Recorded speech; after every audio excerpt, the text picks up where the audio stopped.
Assalamualaikum warahmatullahi wabarakatuh. Kembali lagi pada pelajaran PLBJ.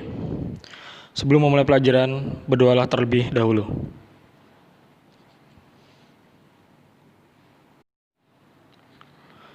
Pada bab ini, kamu akan belajar mengenai salah satu kuliner khas Betawi, yaitu gado-gado. Kamu akan belajar mengenai bahan-bahan yang digunakan untuk membuat gado-gado dan juga belajar cara membuatnya. Betawi memiliki ragam kuliner yang khas, yang bervariasi. Kuliner Betawi dapat selalu ditemukan di warung-warung yang menyajikan makanan khas Betawi atau acara-acara adat Betawi.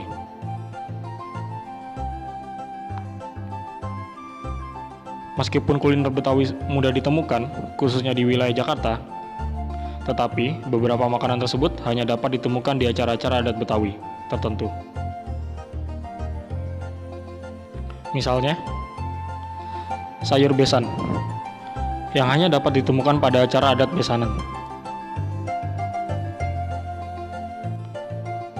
Salah satu kuliner khas Betawi adalah gado-gado.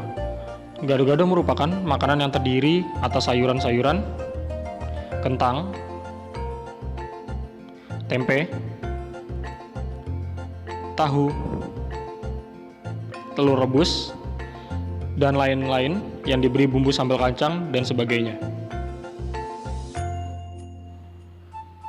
Kata gado-gado sendiri berarti campur aduk, tidak karuan, atau sesuatu yang dicampur.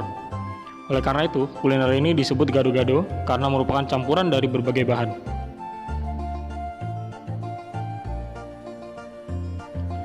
Gado-gado dapat ditemukan dengan mudah di hampir seluruh penjuru Jakarta. Tidak hanya itu, gado-gado juga telah tersebar di wilayah Indonesia, bahkan hingga sampai ke mancanegara. Seperti yang kita tahu, gado-gado mendapat sebutan unik, yaitu Indonesian Salad, atau seladanya orang Indonesia. Hal ini karena gado-gado menyerupai selada yang menggunakan campuran sayur-sayuran.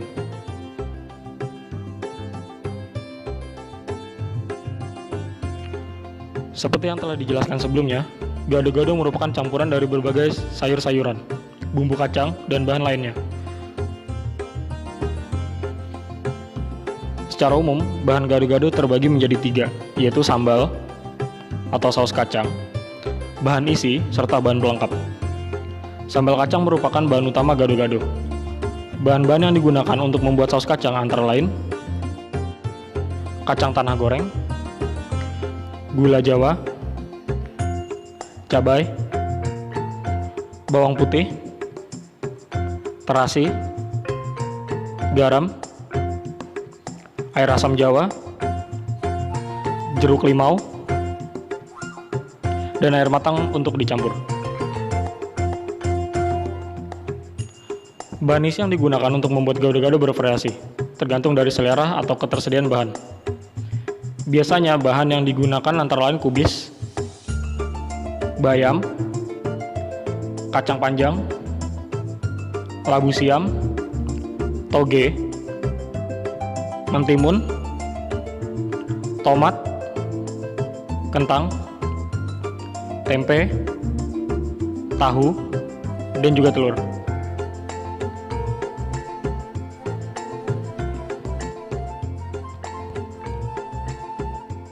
Umumnya, campuran antara bahan isi dan sambal kacang sudah dapat dinikmati. Namun, biasanya terdapat bahan pelengkap lainnya yang ditambahkan. Bahan pelengkap tersebut antara lain bawang merah goreng,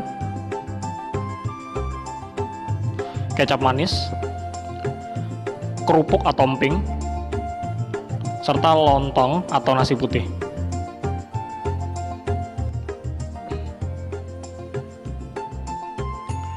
Terdapat beragam alat dapur yang dapat digunakan untuk membuat gado-gado. Alat-alat yang digunakan untuk membuat gado-gado antara lain panci, wajan, kompor, saringan,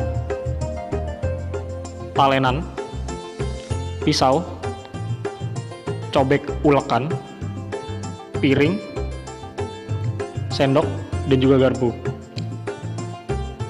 Panci digunakan untuk merebus kentang dan telur, serta sayuran seperti bayam, kacang panjang, labu siam, toge, dan kubis. Wajan penggorengan digunakan untuk menggoreng tempe, tahu, kacang tanah, bawang putih, dan cabai. Sementara itu, kompor digunakan untuk proses merebus dan penggoreng bahan. Saringan berfungsi untuk meniriskan bahan-bahan yang telah direbus. Sementara itu, talenan dan pisau digunakan untuk memotong bahan-bahan. Cobek dan ulekan nantinya digunakan untuk menghaluskan bahan-bahan sambal kacang. Terakhir, piring, sendok, dan garpu digunakan untuk menyajikan gado-gado.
Oke, itu dia materi PLBJ kita hari ini.